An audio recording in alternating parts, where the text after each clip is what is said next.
Good afternoon, everyone.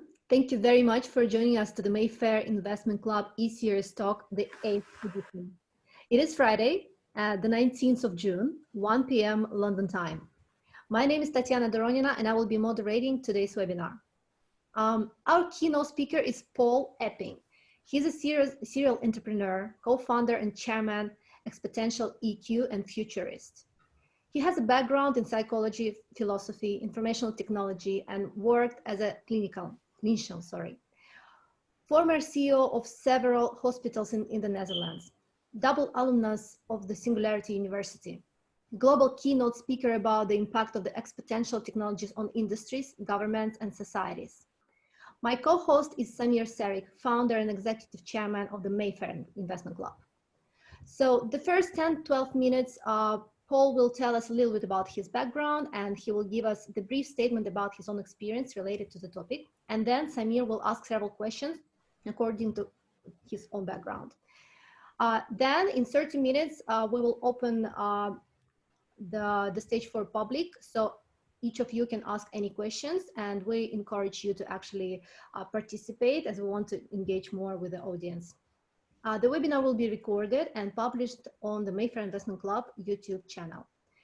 So Paul, you can start. Thank you so much, Tatiana and Samir, to invite me to this podcast. I am really looking forward to that because I think I have some interesting things to share with you. And so what I will do, I will talk a little bit about exponential technologies, and I will share my observations about our current economy and why it's not working anymore. And once I have a big, huge presentation, but I just cut it down to the essentials. And then I'm more interested in the discussion than in pumping your heads full with information. The discussion and the insights that you guys have about economy and potential investments in the future, near future, longer term future, is probably more important. So let me share quickly my screen. And then I will tell you a little bit about how I see the things changing and probably hopefully where we are moving towards. So I think we are moving towards a purpose-driven future. And the last decade, probably, we see a lot of articles, a lot of discussions about purpose. But what is it actually, purpose? It is different than what I think a lot of people are talking about. It drives really your company, your organization into the future. And how that works is what I'm going to talk about. So see if you can get to my next slide. Yes. So this is where I'm going to end up with you today. It's a complicated image, if you will, but I'm going to explain that quickly. So from what angle we are looking at the reality, it's always true from your perspective. That is also a danger, because if you only focus on that part that in your opinion is true, probably you miss a lot of other things. So I'm echoing here Wayne Dyer: if you change the way you look at things, the things you look at change. And that's what I'm going to do. So what we hear a lot now, because of this corona pandemic, is that people think when we are getting out of this pandemic, that will be the next normal. And that is a kind of a buzzword. I think it will not be normal. Normal is a kind of a state. And I think that we are not getting to a state. Or what I also hear is the Great Reset.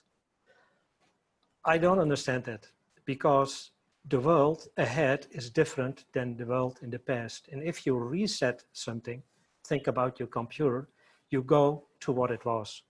And I have really no idea what great means. Maybe that is the reset of a mainframe. So I think that we will enter a world of never normal or always abnormal. So what is economics? So that ties things together, and that is what I want to talk about, because I think we have to move towards a new model, a new framework of economics. So it is, in the basics, it's a social science. It's about production, distribution, consumption of goods. You know all those things, you know.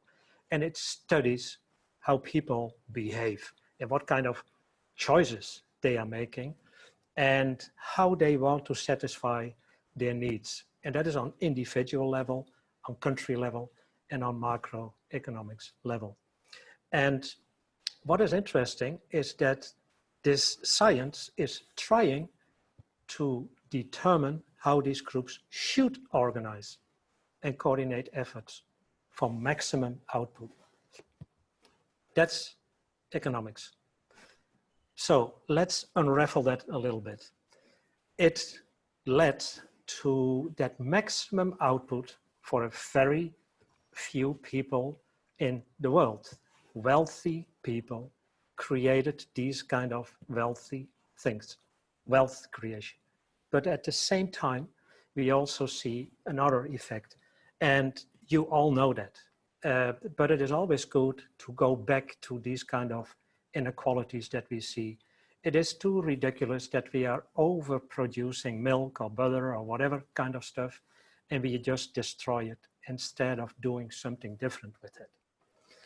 And the maximum output is what we are trying to bring down to the GDP. The GDP is a kind of leading calculation that we try to measure what is our growth, and not even talking about what growth is. I will come back later to that. And it is a kind of, I would say, a perfection of 70 years of linear thinking. And what linear thinking is, I will come back to that as well. So let us just get to a couple of shortfalls of this GDP. It is developed 70 years ago, and we are still using it. And of course, we updated it. We brought in more calculations, more variables into that calculation. But basically, it is about things that can drop on your foot. Whereas in the current world where we are living, in the internet world, most of the activities that we are doing is service-based. That doesn't fall on your foot. So how are we going about with that?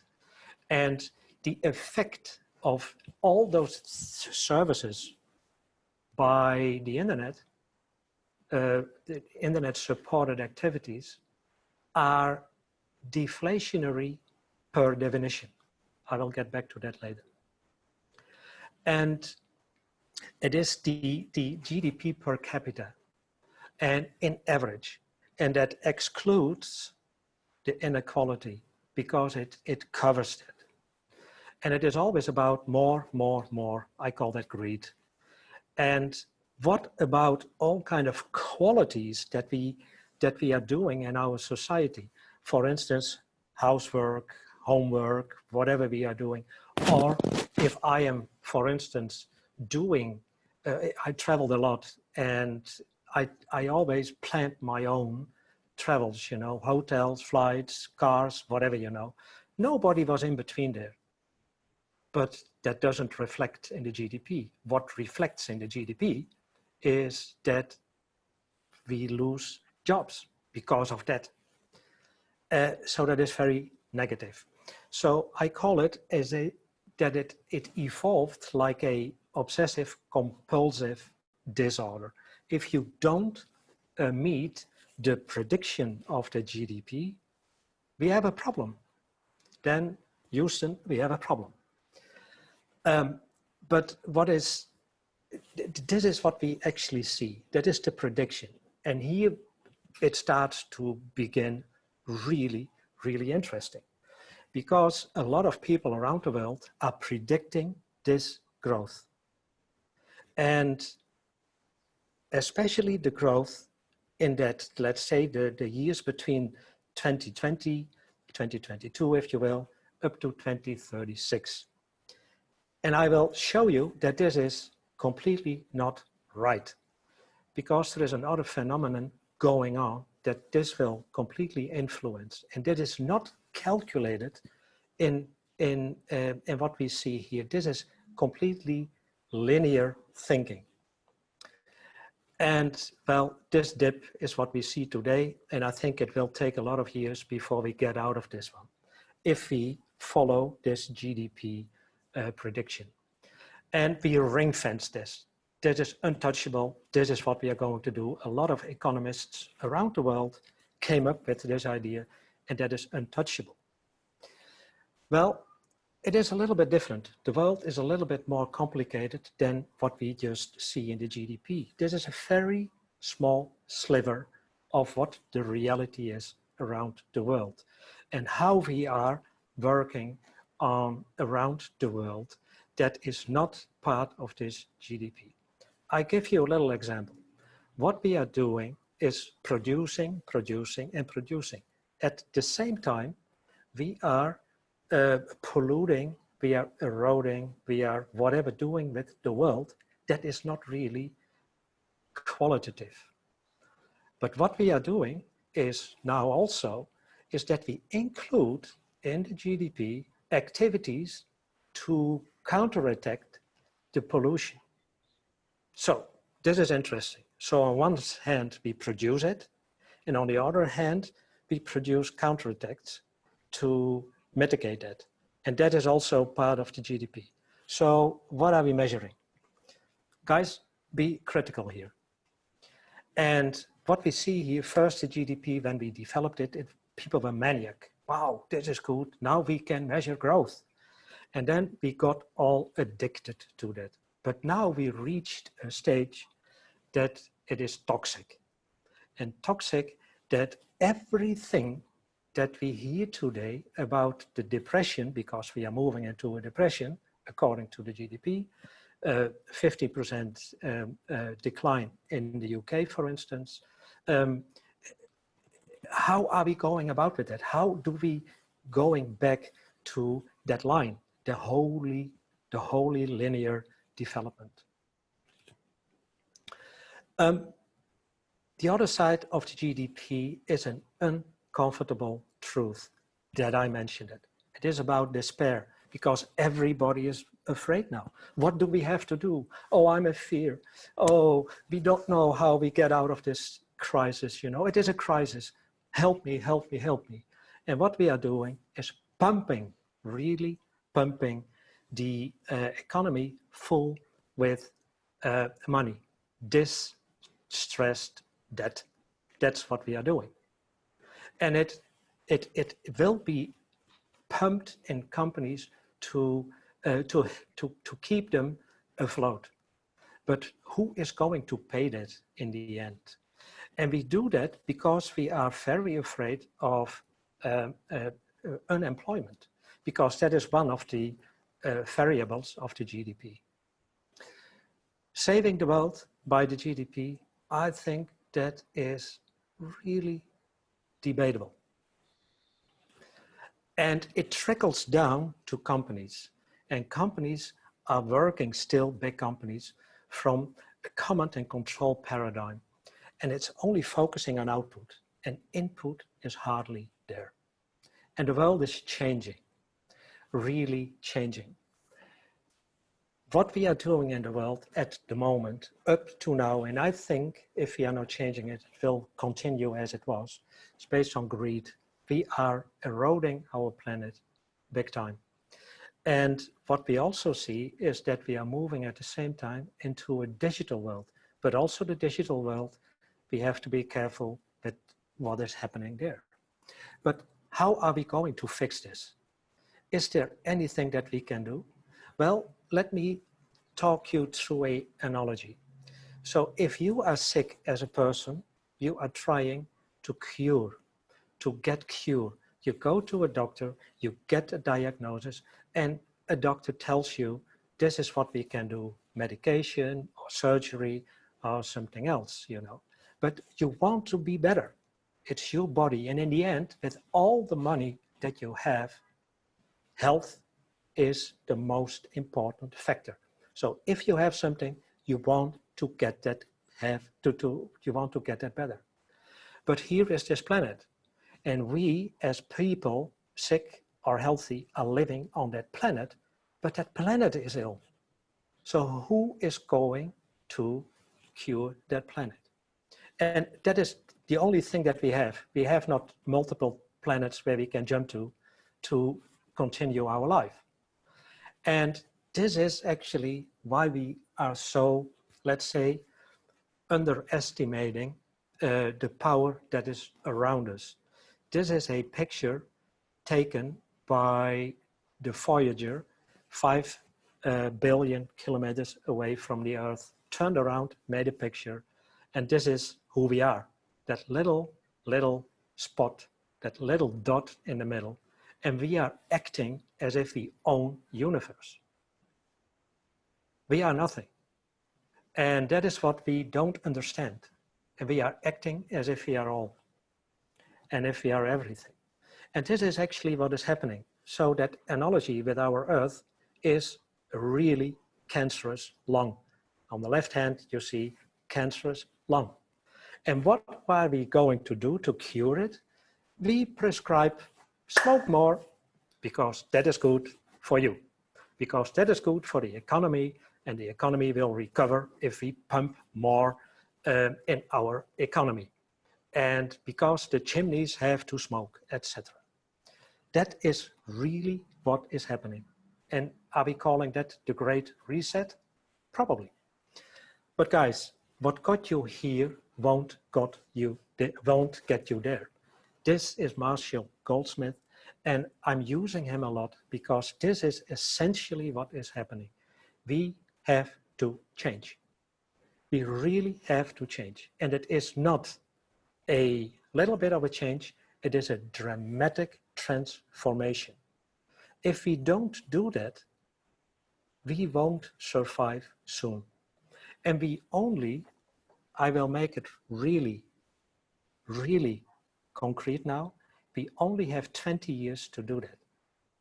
20 years. And I'm going to explain why that is only 20 years. Because of this. Ladies and gentlemen, here is a compilation of exponential technologies, nanotechnology, biotech, Internet of Things, blockchain. And all those things are influenced by artificial intelligence. And artificial intelligence is going to dominate the world. I repeat that, artificial intelligence is going to dominate the world. Ray Kurzweil, he is the co-founder of the Singularity University. He is a futurist, and he did a lot of predictions over the last, let's say, 30, 40 years. And over 85% of his predictions were correct on the year precise. What he predicts is that by 2029, AI will think and act like a human brain. It equals a human brain, including all kind of parallel processes that we are doing in our daily life with our brains. We will reach that in 2029. That is 9 years from now. So that we have now artificial intelligence so powerful that it will get more power over the next decade. Then we are touching 2040. And that is the point that we coined, that is the point of singularity. That means that artificial intelligence, technology in general, will surpass humanity. So what are we going to do there? It is not the people like you and me who are going to determine what is happening and what will not happen. It is technology that will do that. And what I showed here as well in the artificial intelligence, it will be embedded in all those technologies that you see here, but there are more. And they are all on an exponential curve. And that means that it is not really predictable what the results will be of the convergence of these technologies. But what I can tell you here is that biotech, nanotechnology, and artificial intelligence will change humanity. And we see that in all kind of developments in healthcare, early diagnostics, new types of cures, even autonomous surgeons that will do complicated surgeries and way cheaper than what we see now. Additive manufacturing or 3 or 4D printing will be a big asset in near or inshore manufacturing. One of the things that was really obvious in our pandemic is our completely dependence on China as the factory of all kind of goods that we need, between brackets, or that we are using. So now we saw all of a sudden, hey, something is going really wrong. So a lot of countries are now rethinking how can we bring that shorter to closer to our own country. And I think that additive manufacturing with all kind of new materials that we are seeing today, that we practically can print anything, what you can imagine. And it will not take that long before we are really able to print anything. To give you just a little example, there is a lot of things going on in nanotechnology with digital digital factories on nano level. So on atomic level, those nano factories are able to come up with all kind of materials. And imagine this one. Imagine that we now are able on that scale to make gold. What does that mean for the economy? The economy is for a big part backed up with gold. Now, if you can print it, what does that mean? Is the value of gold still the value of what it is today? Or people who are thinking that I'm crazy, well, we are able to print diamonds today that you cannot distinguish from real diamonds. So what does that do with the value of a lot of things around us? That all is on a deflationary trajectory. And the deflationary trajectory is contradicting the inflationary trajectory that where we are in today. All the money, the trillions that we are propping in our economy over the last decade, we propped in our economy over 280 trillion US dollars to keep a world economy of $85 trillion afloat. Who can explain that to me? And now we have these exponential technologies that by design have that deflationary character. To make that more concrete, we all witnessed this pandemic. And what we saw immediately is that now people all of a sudden embraced what we are doing now, these kind of conferences, or let me say more in general, that we are using Zoom or Teams or whatever kind of solution to communicate with each other, to continue the work that we usually do in our offices. So now, once we are getting used to that, hey, do we need that much office space? Or do we need that much school rooms? Or you name it, that can be replaced by what we are doing now. For instance, here in Dubai, a lot of the hotels here in Dubai have enormous facilities, and also in other places in the world, facilities to run conferences. A lot of people are coming there and having conferences, having the ability to connect with each other. that all is gone. And maybe in the future it will grow back, but I think not at the scale as what it was. What is happening with it? This is an example of deflationary character of exponential technologies. And it will go further.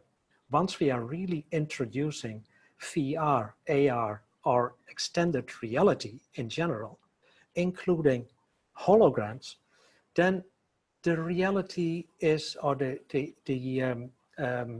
virtual reality comes closer to us, that it is almost reality. And that is where we are heading to.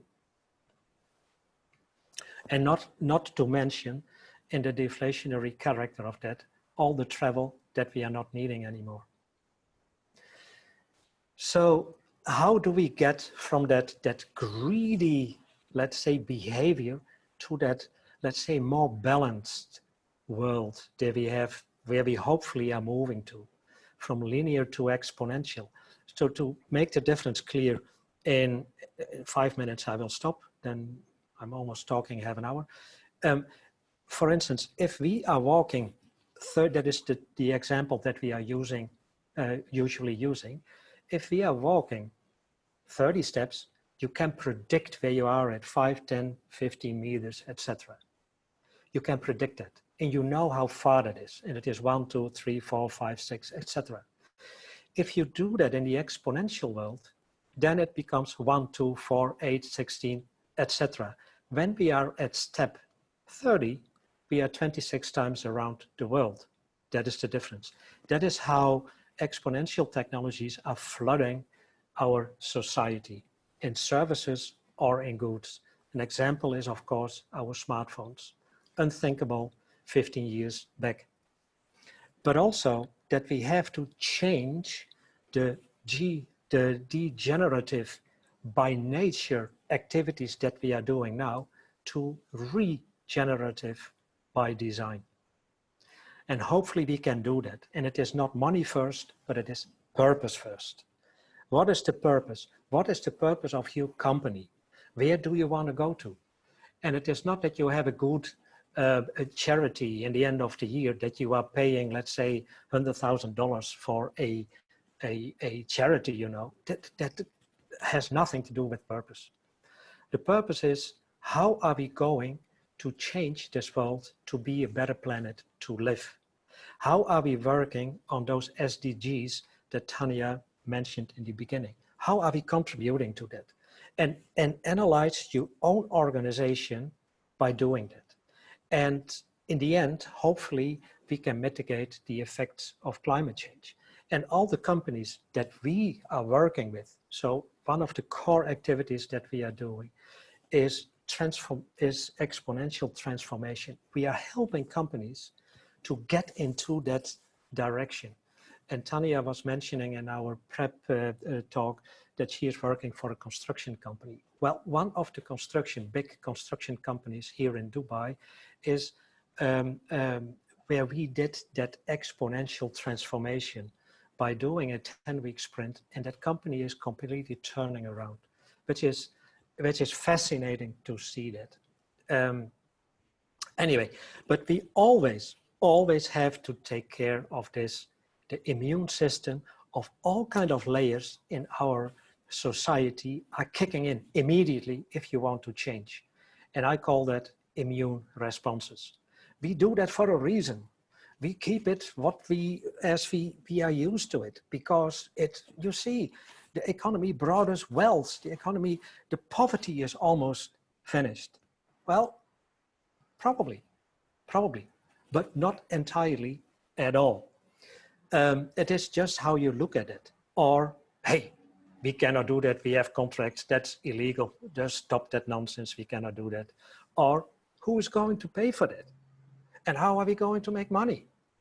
And it is not predictable anymore. And how do we have to deal with uncertainty? We cannot do that, you know, and all kind of responses that we see everywhere.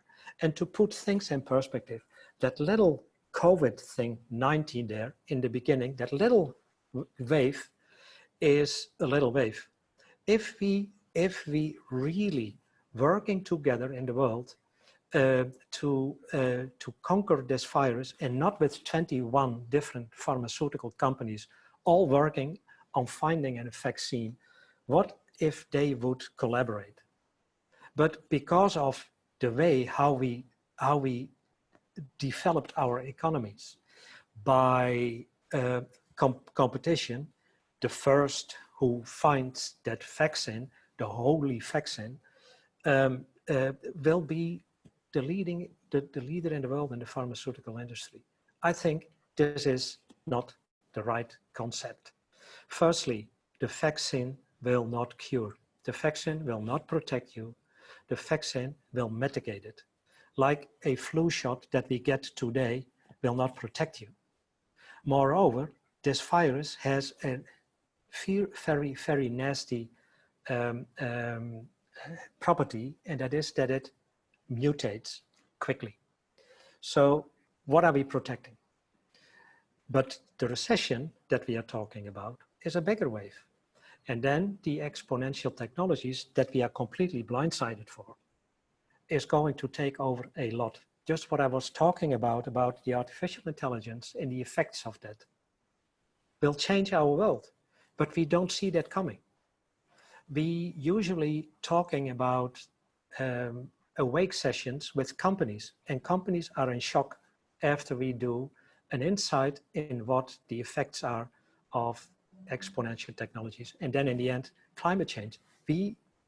If we are not working on that, we are in 50 to 70 years from now, this is unlivable planet. Instead of being afraid of the millions of people who were on the move over the last couple of years because of the problems in Syria or in Africa, well, if the sea level is rising quickly, well, billions of people will be on the move. How are we going about with it? Is anybody thinking about it? We are building now scenarios to mitigate or to be prepared for a next pandemic. Guys, maybe the next problem that we will face is a cyber attack, because all the things that we are now depending on, like electricity, clean water, sewage, everything is digitized. And everything that is digitized can be hacked. So imagine that for a minute, what will happen there.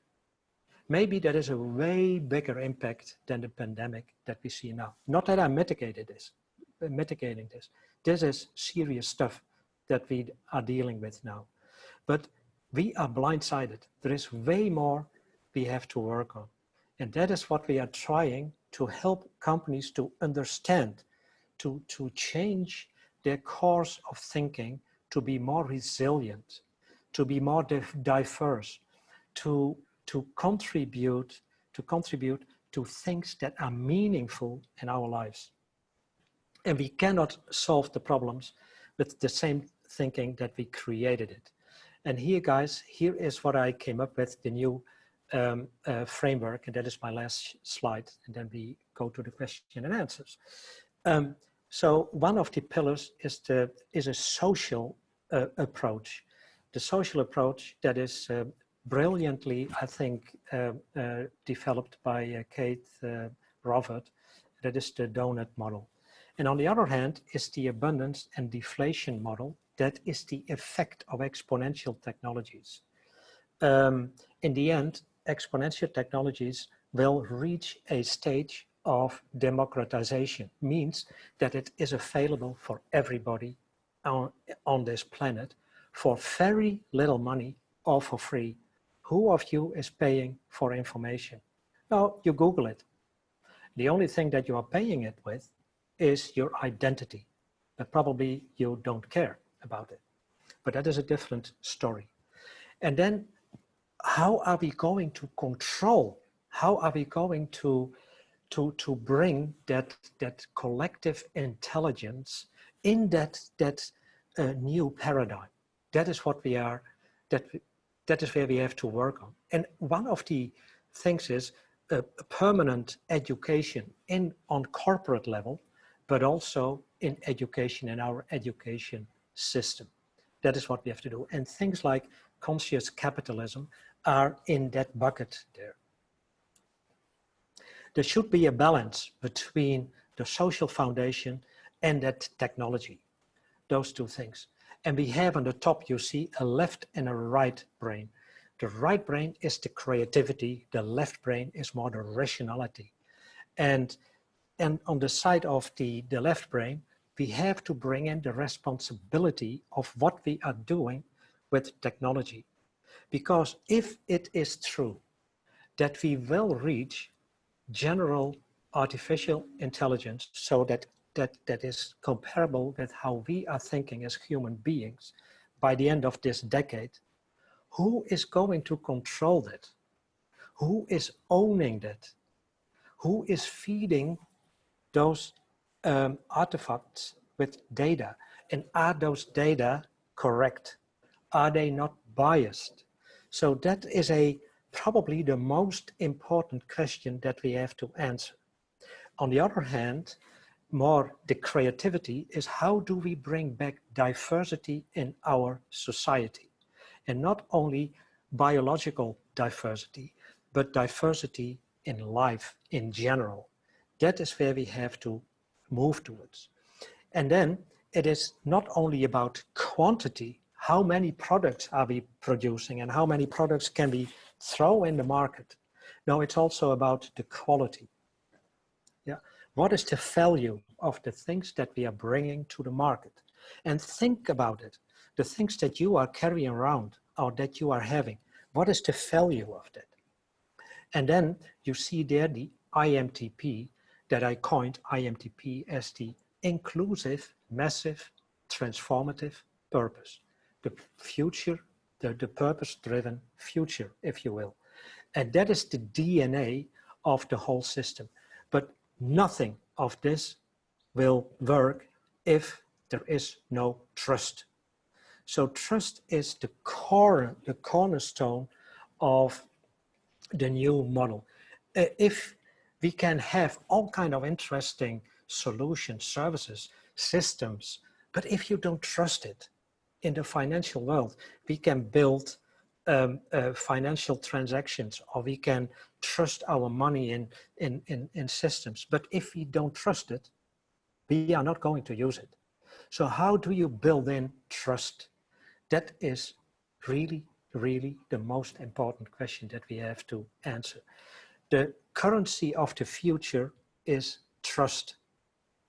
Think about that. The currency of the future is trust. So I leave it with this, and my proposal is that we change the GDP and the global developmental purpose. I thank you very much. Thank you, Paul. Very, very insightful. And this is what basically struck me. I mean, we recently met at the World Digital Forum, and I was very, very impressed with the way you actually sum up the present and the future. And the way it looks to me like a definition of a happy, healthy, balanced and wealthy life, which, you know, if you talk to both the super wealthy and less wealthy, I don't like calling them poor, there is no single right answer of the overall happiness, which, you know, everyone's got their own definition of what success is, what happiness is, and what the purpose is. And I think you've touched on some very, very interesting things. I mean, I could probably, we could have another hour of my questions, but I will ask you just one question before Tatiana gives it to the audience, and then we can come back and forth. I want to focus on the positives of the pandemic. Yeah. And the reason for that is that you're absolutely right. I think we need a society that is built on more resilience. I think we need a society and the world that is run by better leadership, in the sense of those that almost are experience in life rather than experience in education or career politics. I often talk about the fact that, you know, my character grew off the back of the war in Yugoslavia, because we were displaced, we were under siege for almost 4 years, and we really understood what it means to adapt to the new norm. The new norm was becoming something that one just watched on TV screens. And I think we've seen that with the pandemic. Now, the positives of it, which I've discussed with various economists, is the fact that more countries are becoming or looking to become more sustainable locally and regionally. So the world of the global kind of economy has really kind of failed, as you mentioned. Dependency on China with ventilators and PPE has led to millions of infected and probably thousands of dead in the process. The remote learning and working has really proven that education ought to change, and so does the working environment. How do we ensure that what looks now to be not the Great Depression to come, but the Long Depression, and I only recently learned about the Long Depression of the 1873 to 1898, which lasted 25 years and was originally called the Great Depression until 1929-33. You know, what can we do? What positives can we draw? What can we do day to day as individuals? What can we do day to day as corporates to be able to use this positively? Because I often say there's always a blessing in disguise in every challenging and testing environment.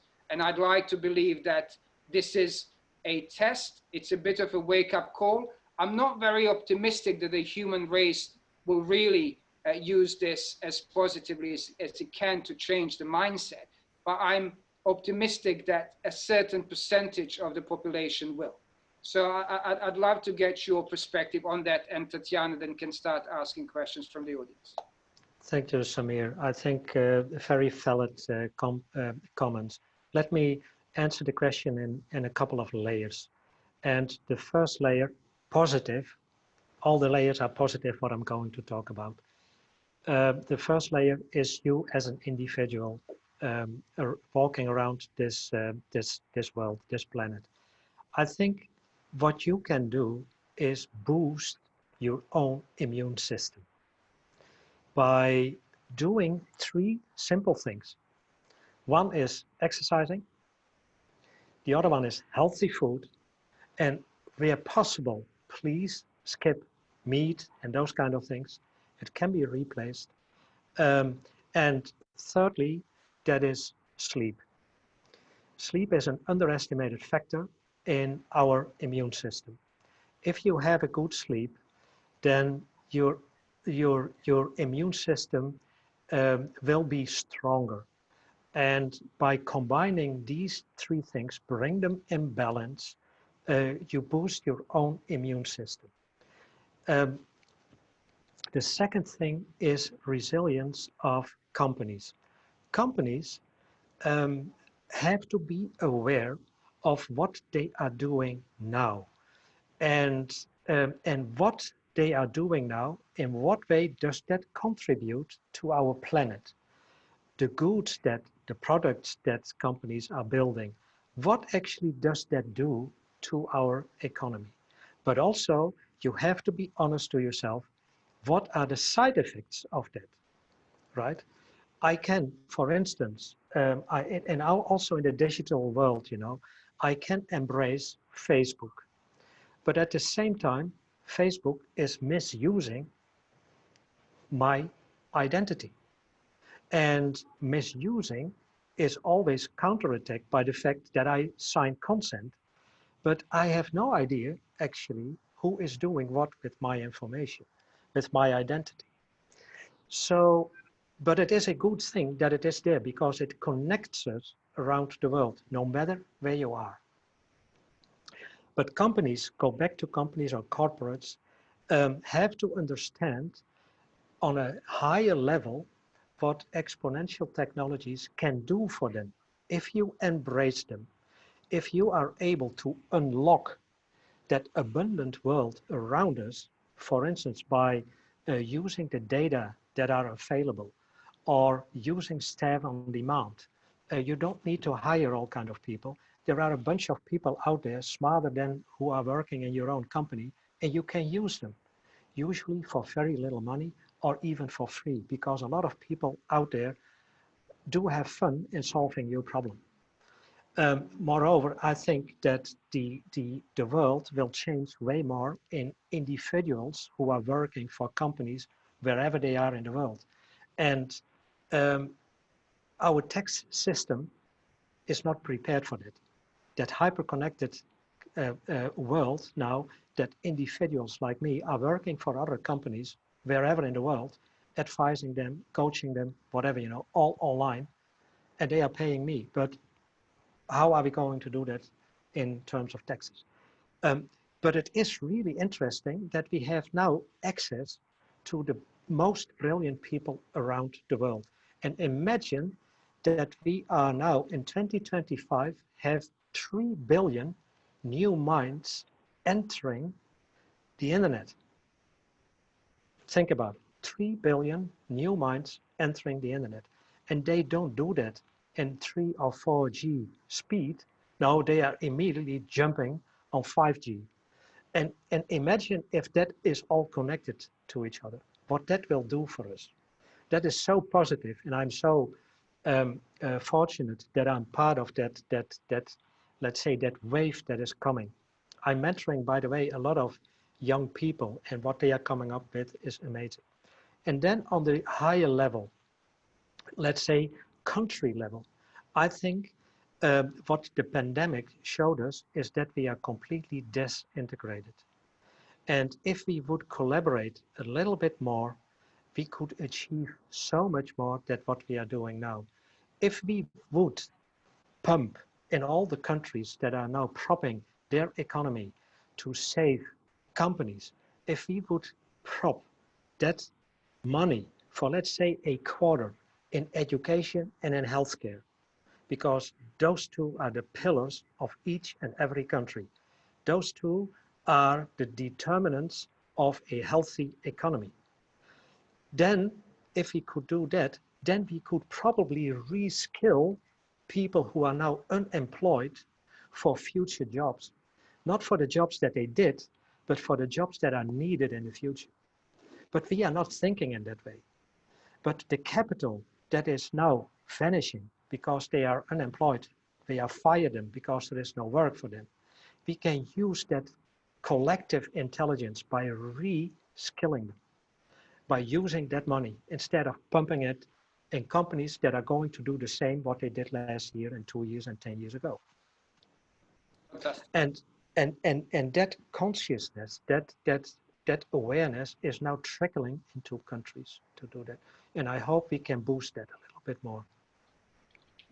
Thank you, Paul. Over to Tatjana. Thank you, Paul. It's extremely interesting. I'm really a fan of futurism, so thank you very much.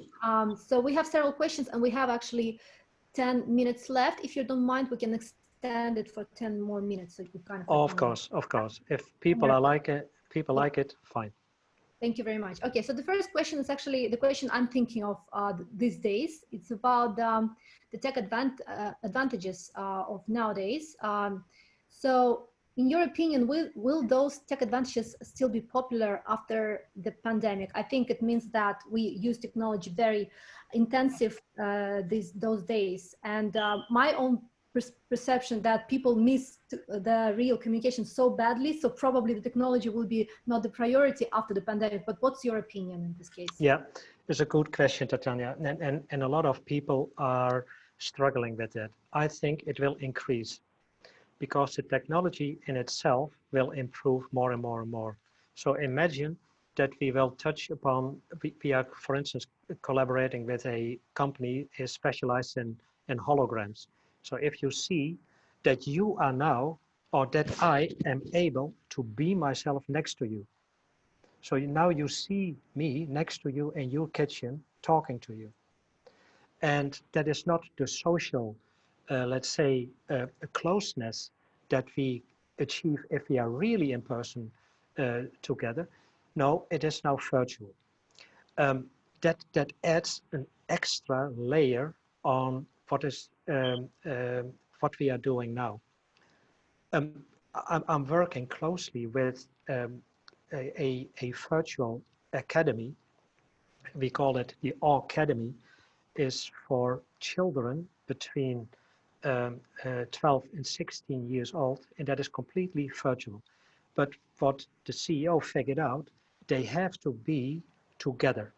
And what they included now is that every Saturday, those young people are meeting and working on projects that they are working on during the week. So that social touch is unbelievably important to spark creativity. That is easier if you are together. And we should not talk anymore about social distancing, but physical distancing, so that you keep your distance to people while you are socializing in a room. But I think that we don't need to go that often to offices anymore. But to achieve that, we need to trust people working for me. Thank you very much. I agree with you in case of offices, but I think in case of, like, for example, webinars, live webinars or the physical webinars, I think people literally miss this, you know, physical interaction, the energy exchange. Yeah, You know, absolutely, absolutely. So the second question is actually completely different. So it's up to Paul and Samir. So it's up to you guys. So what do you think about the raising gap between the rich and poor, especially highlighted now with the COVID-19, and how lucrative environmental friendly investments are now? Yeah, I think that there are a couple of things where I think the future investments will go to. That is digital, things that are revolving around 5G and already companies thinking of 6Gs and 6G. And what I said in one of my slides, you know, we only have one planet. And imagine that we are eroding that planet more and more. Um, we cannot live here anymore. That is one of the reasons that Elon Musk is working on his space program, you know, to get people off this planet, and that we have a hub that brings us further into universe. That is the whole plan behind it, you know, and because he is seeing that we are destroying ourselves massively. So we have to turn that around. And the more investments we will see in and not only in green things that are green, but also in education, also in health, also in derivatives like lab meat. So we are able to grow meat in labs better than we can consume now from cows or pigs or whatever. So imagine if we would do that, you know, that we now have a lot of labs growing meat. We don't need to slaughter animals. That is as archaic as slaughtering whales for oil. So let that sink in for a minute. Moreover, we have way more land available to grow crops and to do all kind of other cool things with to make the planet as a whole greener. And we don't need the oil. That is also over. The renewable energy is already cheaper than oil, than fossil, but we keep it floating afloat because so many people are working in that business, in that industry. But it is taking over rapidly, and we have to focus on that and invest in that, in things like in Tesla, in NEO, in SEGG, in companies that are focusing on solar or in wind energy, please, or in hydro. Yeah, could I just add, Tatiana, to what Paul said? I mean, the question, it's a very good question about the gap between the poor and the rich. Sadly, that gap has widened and will continue to widen. I don't think it's realistic in the near future to expect the gap between the rich and the poor to actually close. However, in my view, what we can do, and I think what's important to do, and what's part of our mission with the Mayfair Investment Club, is to really kind of educate and prepare the sort of next wave of leadership around the world to be a lot more sympathetic, empathetic, a lot more sustainable in the way in which they want to run their countries or in which they want to run the planet and the globe. I agree with Paul that you know, the kind of cooperation and collaboration, which has really been the buzzword of the 21st century, the blue ocean rather than the red ocean strategies, which are very much the future when it comes down to who wins and who loses these days in the economical sort of environment, are incredibly paramount. I think the digitalization of the world has also its huge disadvantages, in the sense of, if it's run by the humans and if we digitalize everything, including election campaigns, we also allowing certain individuals or certain organizations or certain institutions to be able to basically continue with the monopolization of the world and the control. Because I think one thing that we have failed to really balance out is the control of powers at the top level. I think, you know, at the bottom level, where people are struggling to make ends meet, they have a different sort of daily challenges. Then you've got a different sort of challenges amongst the privileged ones. And I think one of my talks next week is about the second and third generation of what I call the privileged kids that come from incredibly powerful families. How does one really prepare them for impact investment, for sustainable investment? How does one align them in the United Nations? You talked about sustainable development goals, so they become part of their DNA. I mean, there's so much work that we ought to do, and so many challenges with the playing field of so many opportunities. You mentioned 3 billion new minds entering in 2025. It's, you know, if you think about 3 billion ants, let alone humans, to actually just contemplate and bring on board of the exchange of information and inflow is really huge. So yeah, I think we have a lot of work to do, and it's going to be quite tough. Yeah, but also, Samir, talking about inequality, yes, that is true. But the technologies that I was just talking about and the democratization effect of it, it comes available to people who don't have anything. So if we now put some emphasis on microfinances, you know, to bring those, let's say, products, solutions, machines to those people, they can build their own factory. Because energy with the solar panels, in a couple of years, that will be practically for free. That area is developing so rapidly and is getting cheaper and cheaper and cheaper as we speak. And so those kind of, because everything revolves around energy. If you don't have energy, you cannot do that much. So that energy is not a problem anymore. And materials around you is not anymore a problem. And you download all kind of interesting whatever, you know, and you print it. But Paul, that's been one of the biggest issues in donor countries, where the money has flown in, but it's often flown in through various charities that we know of, some of these very important blue chip charities, but it's never actually trickled down to a sustainable way of both knowledge transfer and money transfer, where you're talking about arming people with knowledge, with information, and that's key thing, because if they become self-sustainable, they will make that impact and employ more people and contribute to the local economy. Otherwise, they become dependent on it. So I worked in the X Prize to work on bringing a teacher to every child, to each child, you know, and we developed in the community. They developed a little tablet, you know, on solar energy and whatever. So with learning material, and it was spread to those children, and believe it or not, within a month, people who could not read or write or whatever were able to hack those tablets. And so they were already done in no time. That we, in let's say, in developed countries, took way more time to manage or to master that kind of learnings, you know, and they did it in a month or in 2 months. And that is the beauty of it, you know, if you give them the tools and they are eager because they have nothing. And by educating themselves, that is their incentive. So they are way more eager to learn than yeah, if you can sit around and say, okay, tomorrow is another day, it's a different feeling.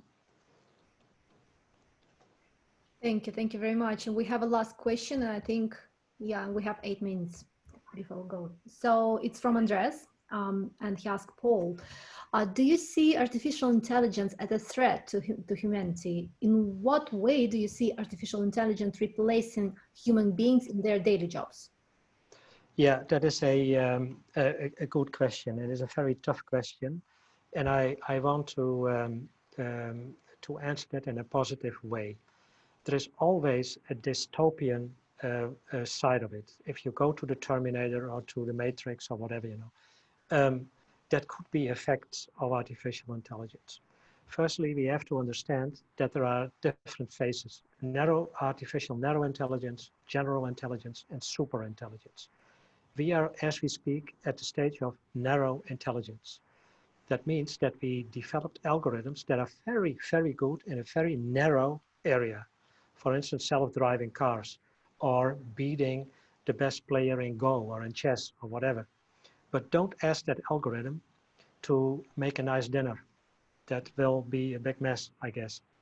And that is more where we are heading to now. That is artificial general intelligence. And I don't touch on the super intelligence, but the artificial general intelligence, what we are trying to do now, and there are a lot of people around the world working on that, how can we control that? It is the big problem of control. And I will give you a couple of examples. So algorithms are usually in a black box, and we don't know exactly how they are behaving, especially the machine learning algorithms. The machine learning algorithms, as the word says, is learning from new data that is fed to that algorithm. And now there are two things. Do we know if that data is correct? Is that data clean? Is that data normalized? Is that data not biased? And secondly, the algorithms are always developed by people, and people are per definition biased. So here we have two biases. And how are we controlling now what is happening in that black box? That is the big question. And it is very difficult to open that box of Pandora and to see how that algorithm behaved. But yeah, as long as there are people saying, well, we have to bring these algorithms in the open source, but that is also very dangerous. People can misuse it. But if you bring it in the open source, it is transparent. We can see what those algorithms are doing. But in the world where we deeply mistrust each other, it's probably not a good option. It is also not a good option to build in a switch off button, because if an algorithm really reaches the artificial general intelligence, it will be so smart that it circumvents that switch off button. And because it is connected, you never know where that intelligence is resided, in what kind of computer or whatever. So the control problem is big, and we have to be very cautious with what we are doing.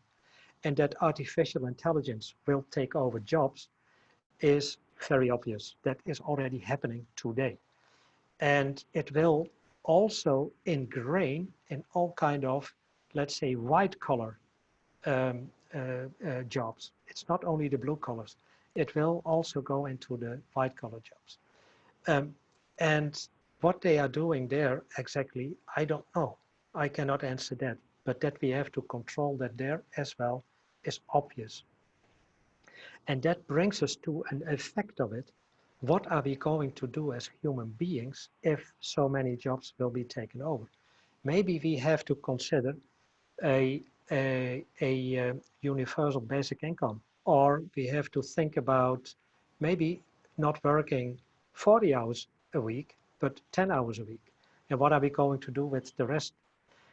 Because our society now is built on what gives us meaning in life is our job. So maybe we should shift that in what gives us meaning in a different way. And in addition, we are working 10 hours, 15 hours a week. And let the companies who are using robots paying tax for the robots, because the robots are now the employees, and maybe they have to pay income tax. I don't know, but we have to think differently about the future. I can talk forever about that, but these are some of the highlights. Tatiana, do I have one last question, or do we have any others? We have a few minutes. Okay. We have actually 2 minutes, maybe. Paul, what I'm really interested is what you said about trust being a new currency. Yeah. And I've talked a lot about the trust and reputation in general, and I think something that we're already using with friends and family, with business partners. It's used, it's abused, there's a trust, there's a mistrust. How do you see in the simplest format the application and the proper launch of this new currency? And will it be digitalized in some way? And let's make that the kind of last question of the session, so we can wrap it up. Yeah, I think, Samir, it is probably the most difficult question that I usually get. But I think it is rooted in two things, to start with. That is, firstly, be honest to yourself. How honest are you to yourself? And transparency.